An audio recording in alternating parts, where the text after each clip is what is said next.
Hello everyone, welcome to my channel versatile Sonali. आप सबको पता है कि मैंने कई सारे ब्यूटी टाइटल जीते हैं। नया जब वो शो ऑर्गेनाइज करते हैं तो जो पुराने जो कंटेस्टेंट होते हैं उनके कांटेक्ट नंबर उनके पास होते हैं, तो वो लोग कांटेक्ट करते हैं। जाहिर सी बात है ना कि हमारे कुछ फ्रेंड सर्कल में कोई फ्रेंड्स है, कोई इंटरेस्टेड है पार्टिसिपेट करने के लिए शो के बारे में, उन लोगों को बताया जाए और उनको मॉडल चाहिए होते हैं अपने शो के लिए। डिटेल्स भी शेयर करते हैं कि आप अपने फ्रेंड सर्कल के साथ ये चीज़ें शेयर करो।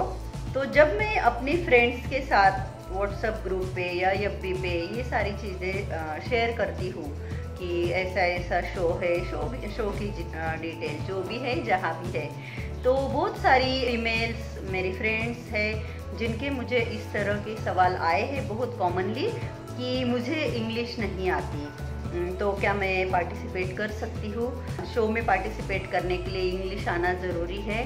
मैं ज़्यादा पढ़ी लिखी नहीं हूँ, तो क्या क्या होता है। तब अगर मैं बोल देती हूँ कि वहाँ पर फर्स्ट राउंड जो होता है उसमें आपको इंट्रोडक्शन देना पड़ता है, खुद के बारे में बोलना पड़ता है, तो फिर वो कौन सी लैंग्वेज में देना है, इंग्लिश में देना है क्या, मुझे कुछ इंग्लिश नहीं आती, तो फिर मैं बताती थी कि ऐसा कुछ नहीं होता। एटलीस्ट मुझे जहाँ तक पता है, जैसे कि मैंने जिन जिन पेजेंट में पार्टिसिपेट किया वहाँ तो ऐसा कुछ नहीं था, क्योंकि मैं खुद मराठी मीडियम से पढ़ी हूँ। और जैसे कि होता है, देखिए हर जो इंसान होता है ना, सर्वगुण संपन्न जिसे हम बोलते हैं वैसे नहीं होता है।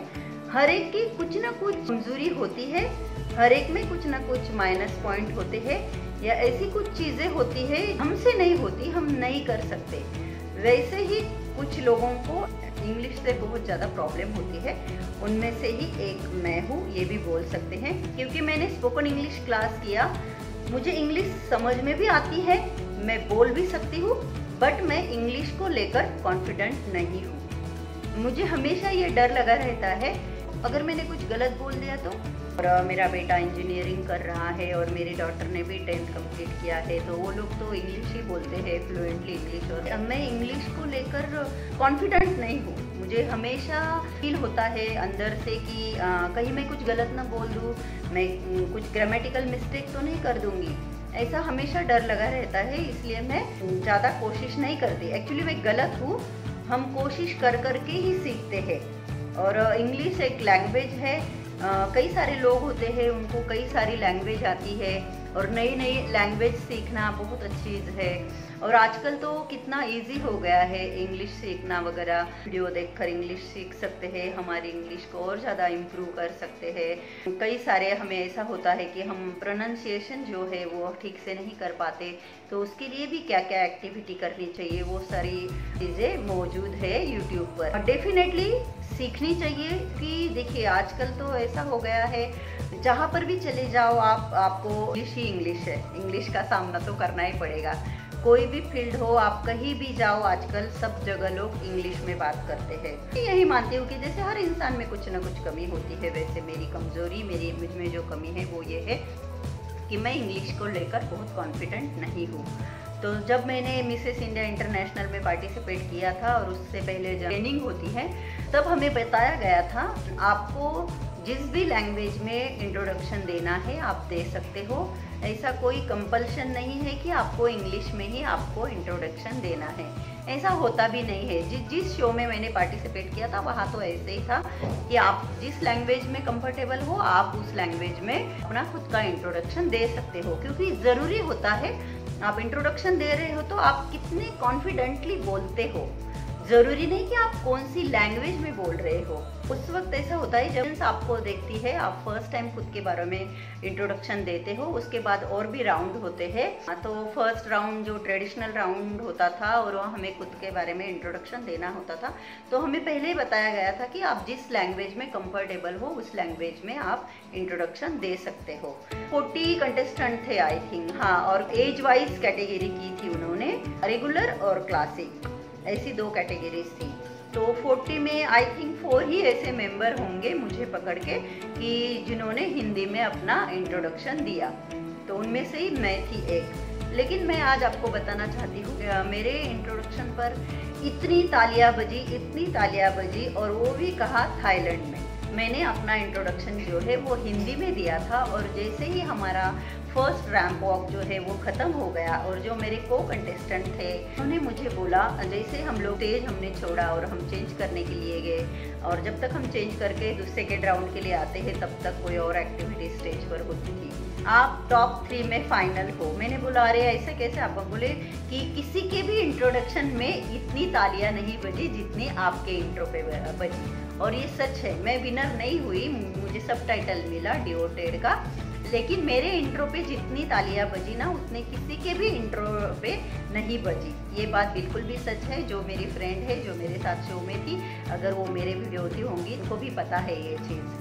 मुझे भी अच्छा लगेगा मैं इंट्रो आप सबके साथ शेयर करूं, लेकिन वो इंट्रो बोलने के टाइम पे जब इवनिंग गाउन पहना है, कुछ उस तरह का मेकअप किया हुआ है, वो पोज लेके मॉडल के एक हाथ कमर पे रख के एक माइक पकड़ के जो उस अंदाज में मैं बोलती हूँ ना, तब वो फीलिंग बहुत ही मतलब खुश कर देती है मुझे जब कभी भी बीच में याद आता है तो मैं वो घर में कर देती हूँ और घर वालों को बोलती हूँ कि अभी मैं अपना इंट्रोडक्शन दे रही हूँ, आप लोग सुनना, क्योंकि मैं ये चीज़ को भूलना नहीं चाहती। तो मैं अभी तो बैठे बैठे आप लोगों को सुना देती हूँ। इंट्रोडक्शन बोलने से पहले मैं आपको बता दूँ कि मैंने एक मराठी मूवी में काम किया है, साथ ही साथ सलमान खान की वांटेड में भी कुछ सेकेंड के लिए हूँ।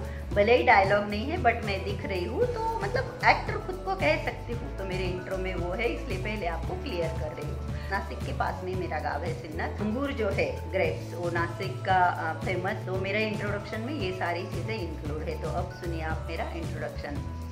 अंगूर सी लगती हूँ, अंगूर सी मीठी हूँ, अंगूर के शहर नासिक से आई हूँ। मैं हूँ एक एक्टर, मेरे लुक्स और मेरा चार्म है मेरा एक फैक्टर। पहले मिसेस नासिक फिर मिसेस महाराष्ट्र बन पाई हूँ।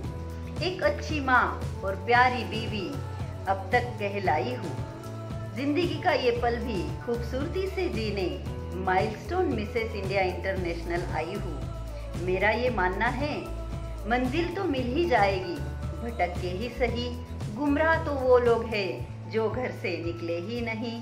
सिन्नर गांव के किसान की बेटी मैं सोनाली पवार लेकर जाऊंगी अपने सर का ताज। Thank you. ये था मेरा इंट्रोडक्शन और मेरे इंट्रोडक्शन पर बहुत सारी तालियां बजी थी जो कि मुझे आज भी याद है। और हमारा जो देश है इंडिया, हमारे जो पीएम हैं नरेंद्र मोदी जी, वो भी तो हिंदी बात करते हैं। हिंदी बोलने में कोई बुराई नहीं, इंग्लिश भी बहुत ज़रूरी है। आजकल के ज़माने में इंग्लिश आपको आना बहुत ज़रूरी है। कोशिश कीजिए सीखने की। इंग्लिश क्या अदर भी लैंग्वेज, कई सारे लोग होते हैं उनको 10-10, 20-20 लैंग्वेजेस आती है, बहुत अच्छा लगता है। लेकिन अगर आपको नहीं आती तो आप ऐसा बिल्कुल भी मत सोचिए कि मुझे इंग्लिश नहीं आती तो मैं क्या करूं या मैं किसी से कम हूं, ऐसा बिल्कुल नहीं। हाँ, मेरे साथ भी ये चीज़ें हुई है, लोगों ने मुझे अंडर एस्टिमेट किया है क्योंकि मैं इंग्लिश नहीं बोलती थी और वो सारे इंग्लिश बोलते थे। कहीं ना कहीं मुझसे कम बातें करना, ये रियलाइज करवाना, अरे यार मैं आपसे जब हिंदी बोल रही हूँ और आप महाराष्ट्रियन हो, आप मराठी बात करते हो, आपको हिंदी आती है, मराठी आती है, इंग्लिश आती है, आपको इतनी सारी लैंग्वेज आती है, मैं आपसे मराठी में या हिंदी में बोल रही हूँ तो आप भी उसी लैंग्वेज में मुझसे बात करो ना। आई नो कि आपको इंग्लिश आती है, लेकिन आपको जब पता है कि मैं इंग्लिश के साथ कंफर्टेबल नहीं हूँ तो आप मेरे साथ ही इंग्लिश बोल के मुझे डिफ़िकल्टीज में डाल देते हो। होते हैं ऐसे कई लोग, ऐसे लोगों को इग्नोर कर दीजिए, आदत से मजबूर होते हैं बेचारे। तो कोशिश कीजिए इंग्लिश सीखने की, आजकल के ज़माने में बहुत ज़रूरी है और आप ज़रूर सीख पाएंगे। मुझसे नहीं हुआ बट आपसे ज़रूर होगा, आप ट्राई कीजिए। लेकिन अगर नहीं आती इंग्लिश, आप नहीं सीख सकते तो कोई बात नहीं, डोंट वरी, बी हैप्पी। तो मेरा जो एक्सपीरियंस है वो मैंने आपके साथ शेयर किया। आई होप कि आपको ये मेरा वीडियो अच्छा लगा होगा। अगर अच्छा लगा है तो मेरे वीडियो को लाइक कर दीजिए और अगर अब तक मेरे चैनल को सब्सक्राइब नहीं किया है तो प्लीज़ मेरे चैनल को सब्सक्राइब कर दीजिए। Thanks for watching. नमस्ते।